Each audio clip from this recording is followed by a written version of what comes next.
ठीक है, तो कैसे हमने दो फाइल को मर्ज किया और तीसरा फाइल बनाया, चलो मैं फिर से रिपीट कर देता हूँ, ऑन रिकॉर्ड आ जाएगा सारी बातें। ये हमारे पास एक फाइल पहले से बना हुआ है जिसमें फर्स्ट फाइल लिखा हुआ है, एक दूसरा फाइल बना हुआ है जिसमें हमने बस एक ही मैसेज डाला है सेकंड फाइल के नाम से।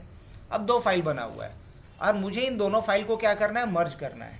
तो हमने क्या कमांड यूज़ किया इसके लिए, कॉपी /b और फर्स्ट फाइल का नाम जो हमारा f1.txt है प्लस का साइन दूंगा, और फिर सेकंड फाइल का नाम क्या है हमारा, f2 है, और जो तीसरा फाइल बनेगा इन दोनों को मर्ज करने के बाद वो कौन सा फाइल बनेगा, f3 बनेगा। तो हमने यहाँ पे लिखा f3.txt, बस ये दो फाइल को मर्ज कर दिया, f1 को और f2 को, और एक तीसरा फाइल बनाया f3 के नाम से। अब मुझे देखना है कि f3 में f1 और f2 दोनों का कंटेंट है कि नहीं है, तो हमें लिखना होगा टाइप f3.txt। तो इसमें f1 का भी कंटेंट है और f2 का भी कंटेंट है, मतलब दोनों फाइल को क्या कर दिया गया है, मर्ज कर दिया गया है। नहीं सर ये जो एक्सटेंशन है txt वो देना जरूरी है, अगर मान लीजिए कि f1 या f2 ऐसे डायरेक्ट करे तो वो होगा या नहीं? तो होगा, लेकिन इसमें पहले से एक्सटेंशन दिया हुआ है ना, तब देना पड़ेगा। अगर नहीं दिया हुआ रहता तो देना नहीं पड़ता। अब सवाल ये था कि किसी फोटो के अंदर किसी फाइल्स को छुपाना था। मान लो ये 3 फाइल है और इन तीनों फाइल को एक फोटो के अंदर छुपा देना, कैसा रहेगा, बढ़िया। तो हमारे पास कोई एक फ़ोटो है, सेम लोकेशन पे एक फ़ोटो ले लेते हैं हम लोग।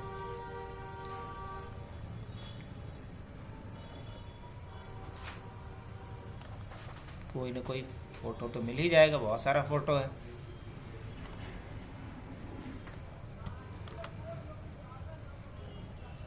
मान लो कॉपी कर लिए इस इमेज को और इसे हम लोग थोड़ा ऐसे कर लेते हैं, पेस्ट कर लेते हैं। इमेज आ गया मेरे पास, इसे हम रीनेम करते हैं। रीनेम करना आता है ना सबको। मान लो इसका नाम हमने रखा PIC pic1, क्या रख लिया। अब इस पे हम लोग राइट क्लिक करके इसका प्रॉपर्टीज़ चेक कर लेते हैं कि इसका एक्सटेंशन क्या है। तो इसका एक्सटेंशन क्या है, .jpg। तो जो एक्सटेंशन है एक्चुअल में वही एक्सटेंशन हमें डालना पड़ेगा जब इस फाइल को हम यूज़ कर रहे होंगे कमांड प्रॉम्प्ट पे तब। तो इसका एक्सटेंशन क्या है, .jpg। तो देखो अब कहानी क्या करनी है, मुझे इन सारे फाइल्स को इस इमेज के अंदर छुपा देना है, यही ना। तो इन सारे फाइल्स को हमें सबसे पहले कंप्रेस करना होगा। क्या करना होगा, तो फाइल को कंप्रेस करने के लिए आपको पहले क्या करना होगा, सेलेक्ट करना होगा। सेलेक्ट करना आता है सबको। सेलेक्ट करने के बाद क्या करेंगे, हम राइट क्लिक करेंगे और क्या करेंगे, हम ऐड टू आर्काइव पे क्लिक करेंगे। कर दोगे, हो जाएगा यहाँ तक। अब आप यहाँ से जा करके डिलीट फाइल आफ्टर आर्काइविंग को क्या कर देना है, चेक कर देना है। और उसके बाद क्या करेंगे, पहले एक काम कर लो तो फिर एक और इम्पॉर्टेंट चीज़ सिखाएंगे अभी तुम लोग। ओके कर दूँ, पक्का। हाँ तो चलो हमने ओके कर दिया। जैसे ही ओके करेंगे ये तीनों फाइल यहाँ से क्या होगा, डिलीट होगा, और एक यहाँ पे कंप्रेस्ड फाइल बन गया होगा। कहीं है तो बता, एक कंप्रेस्ड फाइल अभी बना होगा ये डेस्कटॉप के नाम से, राइट। या इसका फिर देख लो कि कब बना है, तो उसके हिसाब से पता चल जाएगा कब बना है। ये अभी के टाइम पे बना है, देख रहे हो, लास्ट मॉडिफाई कब हुआ है। तो इस ये जो प्रॉपर्टीज़ है किसी भी फाइल का, उस प्रॉपर्टीज से भी बहुत कुछ पता चल रहा है। जैसे मैंने कंप्रेस जब किया था मुझे फाइल का नाम नहीं पता था, लेकिन मुझे लगा कि यही वो फाइल है। तो हम यहाँ गेस के आधार पे क्या देख सकते हैं, मॉडिफाइड डेट और टाइम।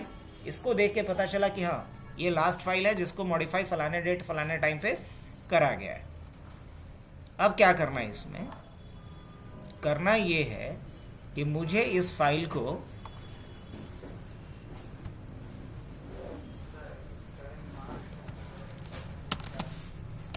हाइड करना है। किसके अंदर, इसके अंदर। तो हम क्या करेंगे, इसके अंदर अगर हाइड करना हो किसी फाइल्स को तो बहुत आसान, आपको लिखना पड़ेगा यहाँ पे वही कॉपी /b और जो भी फाइल का नाम है।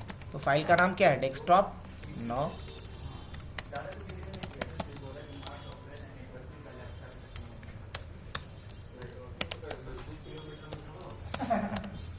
desktop.rar प्लस और कौन से फाइल के साथ इसको,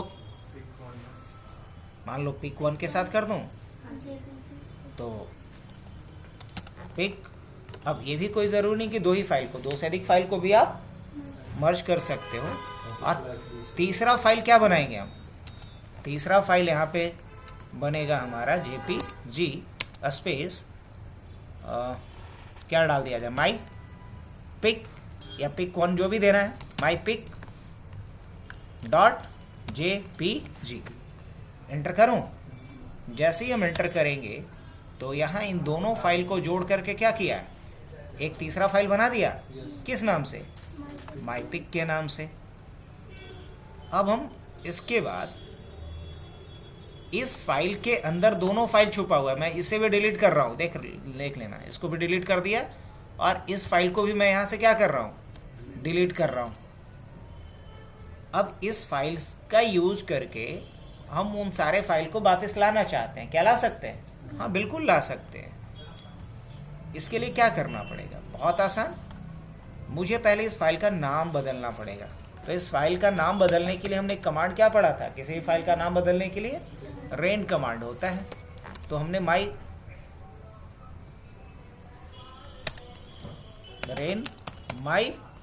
पिक डॉट JPG और इसको रीनेम किस में कर दो, माई पिक डॉट RAR में चेंज कर दो। इसमें RAR फाइल होता है कंप्रेस्ड या जिप फाइल का एक्सटेंशन, उसमें बदल दो बस। देखो इसका आइकन बदल गया। अब आप इस पे राइट क्लिक करो और एक्सट्रैक्ट हियर कर दो, क्या, एक्सट्रैक्ट हियर कर दो। जैसे ही एक्सट्रैक्ट हियर आपने करा, देखो वो सारा फाइल आ गया क्या, यहाँ पे आ गया, F1 F2 F3 सब आ गया। इमेज भी होना चाहिए कहीं ना कहीं, जाएगा कहाँ, रहेगा यही, क्योंकि जब छुपा हुआ था और जब निकाला हमने तो सारे फाइल्स यहाँ पे दिखेंगे। बस ध्यान एक ही बात का रखना है कि हमें पहला स्टेप क्या करना है, जिन फाइल्स को छुपाना है उस फाइल को पहले कंप्रेस कर लो, क्या कर लो, कंप्रेस कर लो। इस बात का ध्यान रखो। नहीं तो डॉस का हमने मैक्सिमम यूज सीखा कि नहीं, जितना भी हमने पॉइंट्स लिखा था सब बता दिया आप लोगों को। अब अगर मान लो कोई आपसे पूछ दे कि आपके पास जो कंप्यूटर है उसका क्या कॉन्फ़िगरेशन है, तो ग्राफिकल मोड में तो देख ही सकते हो, चाह तो आप सिस्टम इन्फो एक कमांड होता है, इससे भी जा करके अपना सिस्टम का पूरा इंफॉर्मेशन निकाल सकते हो आप। क्या कमांड हमने लिखा, सिस्टम इन्फो। इस सिस्टम इन्फो के थ्रू भी आप अपने सिस्टम का सारा जानकारी निकाल सकते हो, इवन कि हमारे सिस्टम का क्या नाम है, हमारे सिस्टम पे कौन सा OS डला हुआ है, किस यूज़र के नाम से रजिस्टर्ड है, सिस्टम बूट टाइम क्या था आखिरी, हर एक चीज़, कौन सा मैन्युफैक्चरर है, सिस्टम का मॉडल नंबर कौन सा है, प्रोसेसर कौन सा इंस्टॉल है, तो सारा डिटेल यहाँ पे मिल जाएगा। यहाँ से ये भी आप देख सकते हो कि इसमें कब OS लास्ट टाइम इंस्टॉल किया गया था, ओरिजिनल इंस्टॉल डेट है, इससे भी पता चल सकता है कि ये सिस्टम कब से यूज़ हो रहा है। लास्ट इसमें 16 फरवरी 2024 को 6:45 पे OS इंस्टॉल किया गया है। तो ये पूरा डिटेल आप यहाँ से निकाल सकते हो। कमांड हमने क्या यूज़ किया है, कमांड क्या यूज़ किया है, सिस्टम इन्फो। तो ये भी बड़ा काम का है, याद रखना है आपको। इसके अलावा अब अगर मान लो कि कुछ आप थोड़ा और एडवांस सीखना चाहते हो तो कुछ चीज़ें और आपको मैं बता देता हूं।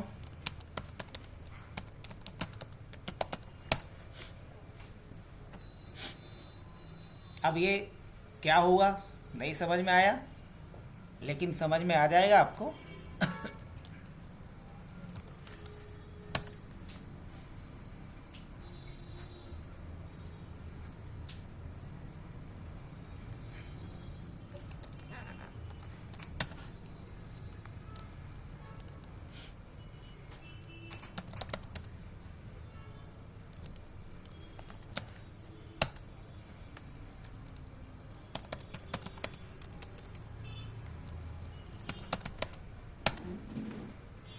इसको स्कैन करो तो तुम लोग के पास QR स्कैनर है, देखो क्या आ रहा है, यहाँ स्कैन करके देखो। हाँ हाँ बिल्कुल बताते हैं, पहले स्कैन करके देखो तो क्या टेक्स्ट है इसके अंदर।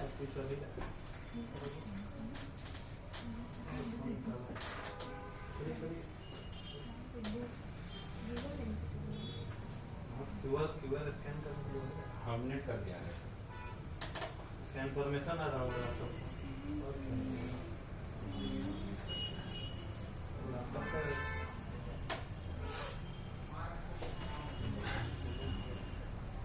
स्कैन करने के लिए अलग से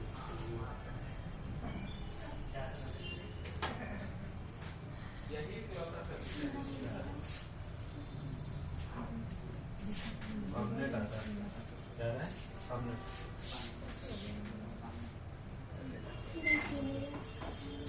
हमने डाटा इसको चाहिए मार्क में लॉगिन हमने किया हमने डाला वो टेक्स्ट लिखे हैं सर हमने तो हमने डाला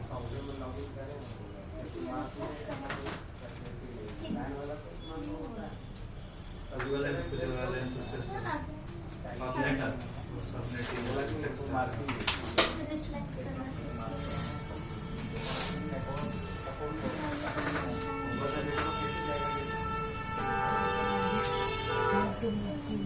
उसका सर्वर में सब रहता है, क्लाउड बेस्ड पूछे क्लाउड ऑप्शन है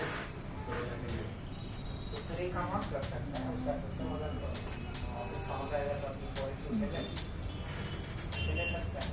तो बोल दीजिए क्लाउड सर्विस परचेज कर रहे हो क्लाउड पे कुछ पैसा कौड़ी खर्चा करेगा तो इंस्टॉलेशन में निकाल देते हैं, उसको बुलावे हम बुला नहीं एक ऑफिस का सिस्टम उसको ऑन रखना है। बुला दो लेकिन हमको लगता है कि वो सर्विस अभी यहाँ कर अब बंद करो गूगल का लेंस स्टार्ट हो जाता है बंद हो जाता है पता है फोन भी दे रहा है अलग से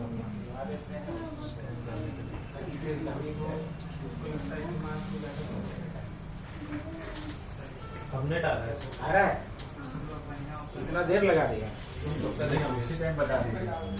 अब सोचो क्यूआर कोड जनरेट करना कितना आसान था ना, हमें कितना टाइम लगा इसे जनरेट करने में, सेकंड भी नहीं लगा। कैसे किया हमने पता नहीं, पता सब कुछ साफ। कुछ चीज़ें होती है फन के लिए, कुछ चीज़ें होती है काम को आसान करने के लिए। अभी आप अगर फन के लिए चाहते हो या काम को भी आसान करना चाहते हो तो आप एक कमांड लिख सकते हो यहाँ पे टेल नेट। क्या लिख सकते हो? Telnet. उसके बाद लिखोगे telehack.com, टेलनेट स्पेस telehack.com। बहुत सारा काम आपको बहुत ही आसान तरीके से करवा देगा ये पोर्टल telehack.com का। लेकिन हाँ कंडीशन 2 है। पहला कंडीशन याद रखो कि आपके कंप्यूटर पर टेलनेट पहले से इंस्टॉल हो, कंडीशन नंबर 1। कंडीशन नंबर 2 कि आपके सिस्टम पे इंटरनेट कनेक्शन हो। जैसे अगर अभी आप लोग लैब करने जाओगे वहाँ पे बोलोगे ना हुआ सर, होगा ही नहीं क्योंकि उस पर इंटरनेट कनेक्शन नहीं है। अगर वहाँ करना है तो अपने मोबाइल से वहाँ पे नेट कनेक्शन पहले देना पड़ेगा, तभी आप कर पाओगे, नहीं तो नहीं कर पाओगे। ये 2 शर्त है।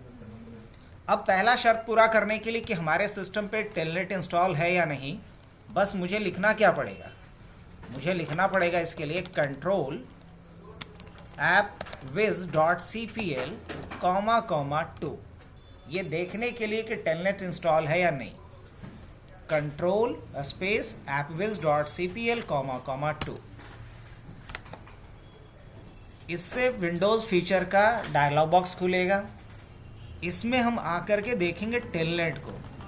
तो देखो यहाँ कहीं टेलनेट क्लाइंट है, मेरे पे पहले से क्या है इंस्टॉल है। आप लोग पे ये अनचेक दिखेगा, आप इसको चेक करके क्या कर देना, ओके कर देना, इससे टेलनेट इंस्टॉल हो जाएगा।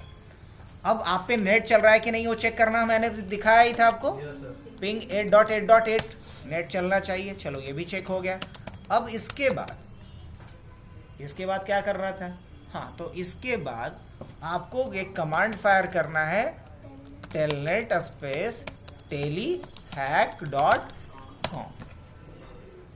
अब जैसे ही आपने ऐसा किया तो टेली हैक से आप कनेक्ट हो गए पोर्ट नंबर कितने से, 72 पे। अब आज का ये सारा कुछ डिटेल दे रहा है आपको। अब हम लोग मुद्दे पे आ जाए तो हम लोग इसमें अभी क्या क्या काम कर सकते हैं उससे रिलेटेड कुछ कमांड यहाँ पे दिया हुआ है। कैलकुलेटर आपको चाहिए, कैल्क यूज़ कर लीजिए, है ना। हाँ कैलकुलेटर। डेट चाहिए तो डेट लिखिए, फाइल से रिलेटेड काम करना है तो फाइल लिखिए, नोट से रिलेटेड करना है मतलब जो काम करना है आपको, वेदर से रिलेटेड कुछ चाहिए मतलब जो भी चाहिए उससे रिलेटेड बहुत सारा बेसिक्स आपको टूल दे दिया है, आप उससे रिलेटेड काम यहाँ पे कर सकते हो। तो अभी फिलहाल हमें क्या चाहिए था, QR कोड जनरेट करना था। तो बस इसके लिए क्या करेंगे आप, QR यहाँ ऑप्शन है उसका यूज़ कर सकते हैं। अब जैसे ही मैंने यहाँ पे क्या लिखा QR, तो हमसे पूछेगा कि टेक्स्ट डालो, किस टेक्स्ट का QR कोड हमें बनाना है। तो मुझे मान लो QR कोड किस टेक्स्ट का बनाना है, सपोज हबनेट का बनाना है, तो क्या लिखूंगा मैं यहाँ पे हबनेट। अगर मुझे कुछ और ADCA का बनाना होता सपोज, तो हम यहाँ पे क्या डालते हैं बताओ, ADCA डाल देते, QR कोड बन गया। तो क्या इंटरेस्टिंग है कि नहीं।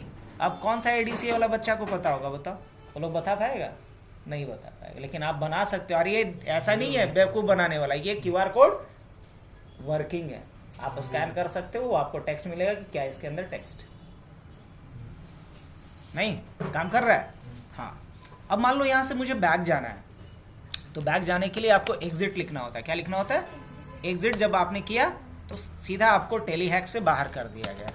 अब और भी कुछ चीज़ों को आप एक्सप्लोर करना चाहते हो तो क्या लिख सकते हो आप, टेलनेट, उसके बाद क्या लिखोगे telyhack.com। अब बाकी जो भी काम करना है आपको, मान लो आपको कैलकुलेटर चाहिए तो आप कैलकुलेटर के लिए क्या लिख सकते हैं, कैल्क लिख सकते हैं, बहुत सारी चीज़ें हैं। कैलेंडर चाहिए तो कैल। अब कैलेंडर आपके सामने आ गया, देखिए आ गया, नवंबर दिसंबर और जनवरी, चलो बढ़िया है, 2025 का भी कैलेंडर आ गया अपने सामने, नहीं। तो बहुत सारा बेसिक आपको ये फंक्शनलिटीज़ दे देता है CALC। अब हमने कैल्क लिखा, अब आप चाहो तो इसके बारे में हेल्प ले सकते हो। अगर मुझे नहीं पता कि इस कैलकुलेटर को कैसे यूज़ करूँ तो ये बोल भी रहा है कि आप हेल्प लो, है ना। अब आपको पाई का वैल्यू निकालना है क्या करना है, कैलकुलेटर से क्या करवाना है, जो भी ये कर सकता है उसकी लिस्ट है इसके पास।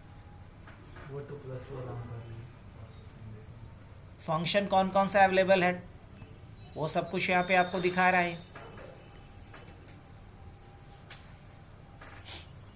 अगर लगता है कि नहीं मुझे कैलकुलेटर से बाहर निकलना है तो हम क्या करेंगे, यहाँ पे कैलकुलेटर से बाहर निकलना है तो हम क्या लिखेंगे, एग्जिट। तो हम कैलकुलेटर से बाहर आ गए, फिर कहाँ पे, टेली हैक प्रॉम्प्ट के ऊपर।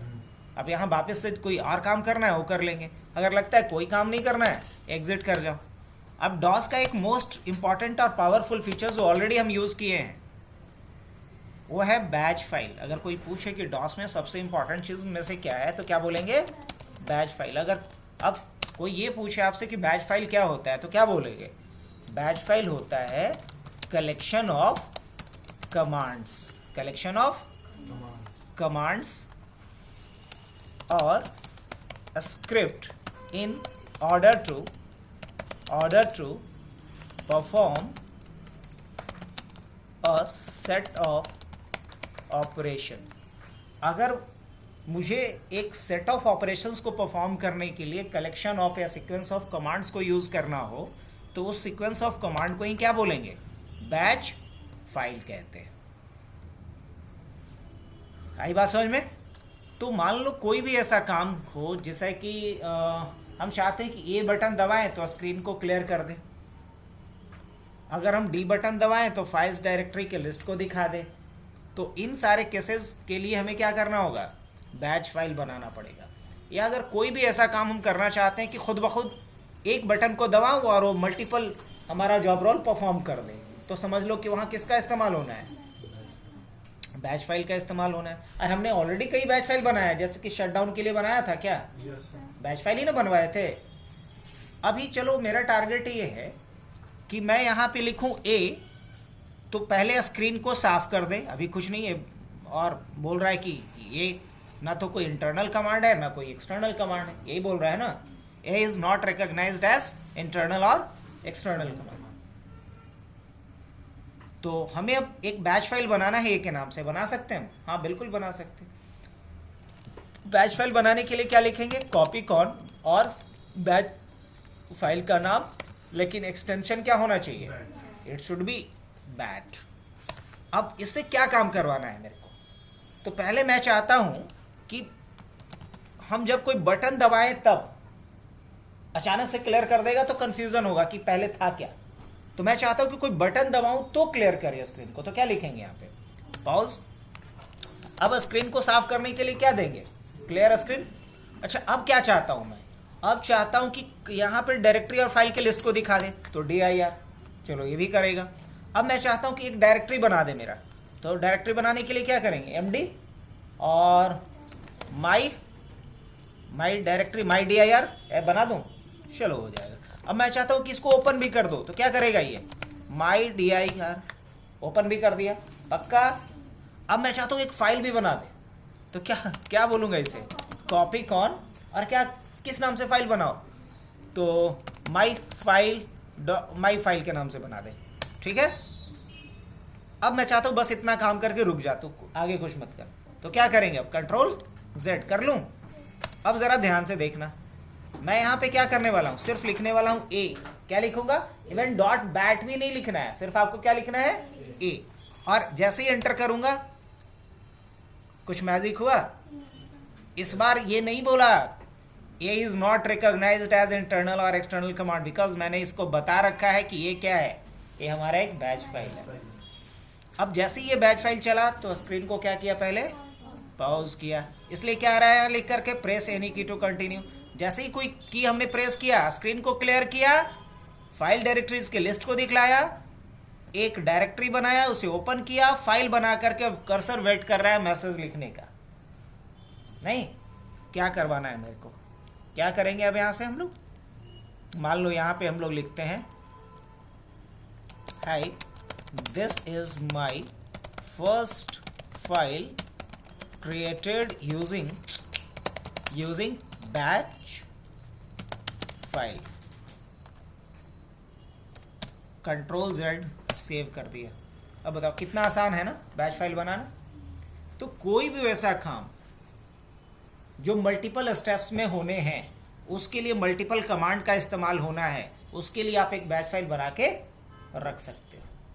तो बैच फाइल बनाने का फायदा ये है कि हम कॉम्प्लिकेटेड टास्क को सिंप्लीफाई कर सकते हैं। वैसा काम जिसमें कि एक से अधिक कमांड यूज करना है, आप एक उसका शॉर्टकट बना के रख सकते हैं बैच फाइल की तरह। नहीं, डॉस और भी बहुत जगह पे बहुत ही इंपॉर्टेंट रोल प्ले करता है। जैसे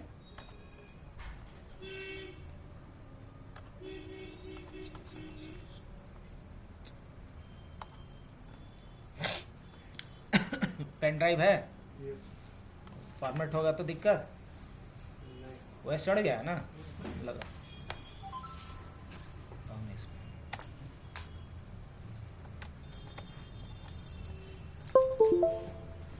चलो। तब तक एक चीज़ और बताते हैं बच्चा तो लोगों को। अब जैसे कि ये देख, इनवॉइस वाला जो हमारा ये फोल्डर है, या कोई भी ऐसा फोल्डर जिसमें हमारे पास कुछ कॉन्फिडेंशियल डेटा है ना, कोई भी कॉन्फिडेंशियल डेटा है, जैसे कि मान लो ये हो या जो भी इम्पोर्टेंट हमारे पास। हाँ, अच्छा इसी को कर दें, ठीक है। मैं चाहता हूँ इसी को लॉक कर दूँ, माई dir को। तो इसे लॉक कैसे करेंगे? लॉक मैं बड़े फाइल को करना चाह रहा था, ताकि आपको समझ में आएगा कि लॉक के एक और भी कुछ फ़ायदे हैं।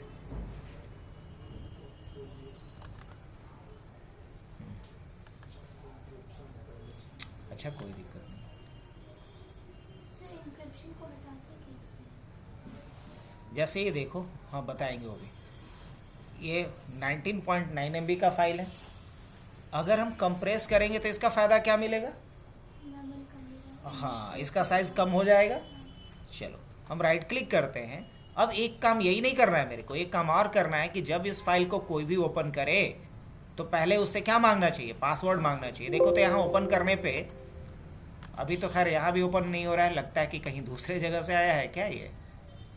अच्छा 1 मिनट, कोई नॉर्मल फाइल पे हम दिखा देते हैं करके। ये तो फाइल चल रहा है अपना। अच्छा ये DIH वाली फाइल, एक्सेस डिनाइड, ये नहीं चल पा रहा है अभी, ये भी नहीं चल पा रहा है। अच्छा चल हटाओ, स्किप करते हैं, किसी हम दूसरे फाइल के ऊपर आ जाते हैं, जैसे कार्ड डिज़ाइन वगैरह कुछ है। हाँ इसके अंदर बहुत कुछ है, राइट।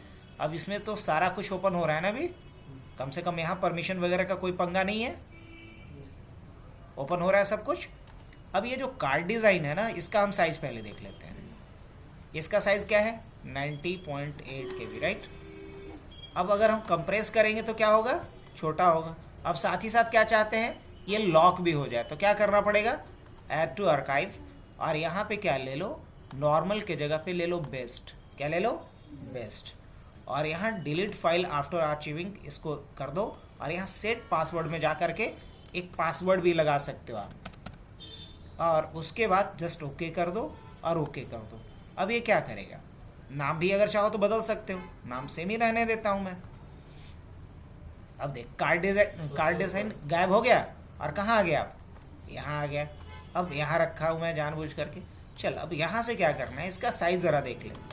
कैसे, राइट क्लिक, प्रॉपर्टीज़, क्या हो गया, ये साइज़ कम हुआ क्या, साइज ऑन डिस्क 120 KB के करीब था, अभी घट के क्या हो गया है, तो साइज रिड्यूस हुआ। अब चलो वही इतना काफ़ी नहीं है। अब आते हैं, मान लो इसको हमको पढ़ना है तो क्या करेंगे, एक्सट्रैक्ट हियर, है ना।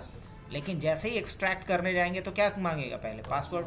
अगर कोई डबल क्लिक इस पर किया, मान लो गलती से या जानबूझ करके, तो इसको यहाँ पे कार्ड डिज़ाइन में जा सकता है, दिखेगा सब, लेकिन जैसे ही ओपन करने जाएगा तो क्या मांगेगा। तो इस तरीके से हम अपने कॉन्फिडेंशियल डेटा के ऊपर क्या लगा के रख सकते हैं, आ गया लगाना पासवर्ड। चलो अब इसको अगर फिर से पढ़ना होगा तो क्या करेंगे, राइट क्लिक करेंगे, एक्सट्रैक्ट फाइल करेंगे, और कार्ड डिज़ाइन के नाम से ही, और ओके करेंगे। तो क्या मांगेगा मेरे से, वही पासवर्ड। और जैसे ही मैंने सही पासवर्ड डाल दिया तो इधर कार्ड डिज़ाइन आ गया वापस। अब इसके अंदर जा कर के अगर मैं किसी भी फाइल को ओपन करूँ, कोई इशू नहीं। तो फाइल को लॉक करना भी सीख लिए हम लोग, क्या। चलो अब डॉस का एक कमांड और बता देता हूं मैं।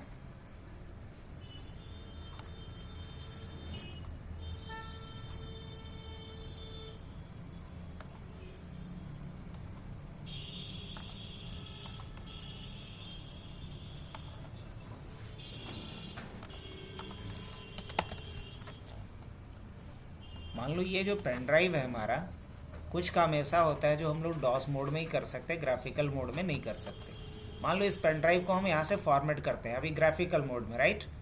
पेन ड्राइव पे राइट क्लिक किया हूँ मैं, और यहाँ से इसको मैं फॉर्मेट करता हूँ। अभी इसका फाइल सिस्टम क्या है, NTFS, और मैं इसको इस बार जो फॉर्मेट कर रहा हूँ ना, वो फैट रखूँगा जानबूझ करके। क्या रखूँगा, फैट रखूँगा, फैट 32। स्टार्ट कर दिया, ओके।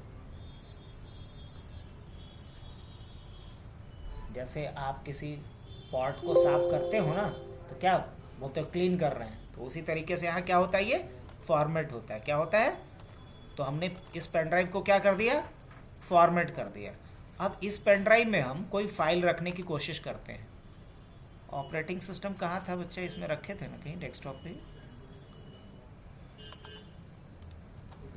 ये बंतु का साइज़ क्या है, 4 GB से बड़ा है, हाँ है बड़ा, चलो काम हो जाएगा।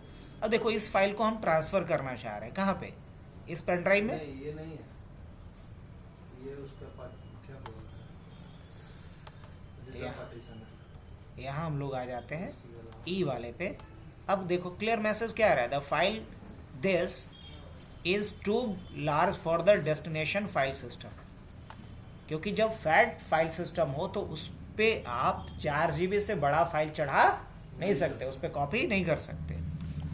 तो देखो इसके लिए, हाँ अगर वही छोटा फाइल है कॉपी हो जाएगा, अगर नहीं यकीन तो चलो हम कुछ फाइल आपको भेज के दिखा दे रहा हूँ। एक फ़ाइल भेज दिया हमने, अब आकर के दिखा भी दे रहा हूँ आपको कि ये फाइल यहाँ आ गया होगा। कहाँ आ गया होगा, आ गया है। चाहो तो इसमें खोल के भी देख लो कि हाँ ये मैसेज है लिखा हुआ। वेल अब हम चाहते हैं कि बिना इसको फॉर्मेट किए हुए फैट से किस में बदल दें, NTFS में। तो इसके लिए एक बड़ा ही इंपॉर्टेंट कमांड होता है कन्वर्ट। क्या होता है? कन्वर्ट। कन्वर्ट किसको करना है? तो ई ड्राइव को। ई ड्राइव क्यों बोल रहा हूँ? क्योंकि पेन ड्राइव का ड्राइव लेटर क्या है? ई है, तो दैट्स वाई मैंने ई बोला। और कन्वर्ट किसको करना है? फाइल सिस्टम को। किस में? NTFS में। बस इतना लिखना है आपको।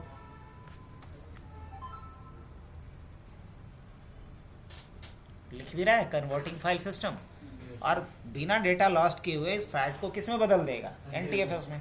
जिसका एडवांटेज क्या मिलेगा कि हम बड़े साइज के फाइल को भी इस पे कॉपी कर पाएंगे। कन्वर्जन कंप्लीट हो गया। जब कन्वर्जन कंप्लीट हुआ बच्चा, उसके बाद आप यहाँ से अगर बड़े फाइल को भी सेंड करना चाहोगे उसके अंदर, तो कोई इशू नहीं आएगा। इनफैक्ट वो फाइल कॉपी होने लगेगा। होने लगा कि एरर है इस बार? नहीं, होने लगा, बट कॉपी करना नहीं है, उतना टाइम भी नहीं है अपने पास, तो हम स्टॉप कर लेते हैं। बस समझाना था आपको। अब आकर के आप देख सकते हो कि मैंने फॉर्मेट तो किस में किया था? फैट से, लेकिन कन्वर्ट किस में कर चुका हूँ? NTFS में। तो ये सारा काम, डॉस का काम एंडलेस है, यही समझ लो कि जब भी हम कुछ एडमिनिस्ट्रेटिव वर्क करेंगे, अब सारा कमांड मैं दिखा भी नहीं सकता हूँ। हैकिंग का भी मैक्सिमम कमांड हम लोग डॉस पे यूज़ करते हैं, लेकिन हाँ, मोरोवर जितना भी कमांड आपको चाहिए उससे कई गुना अधिक कमांड आप प्रैक्टिस कर चुके हो। बशर्ते याद रखना है आपको।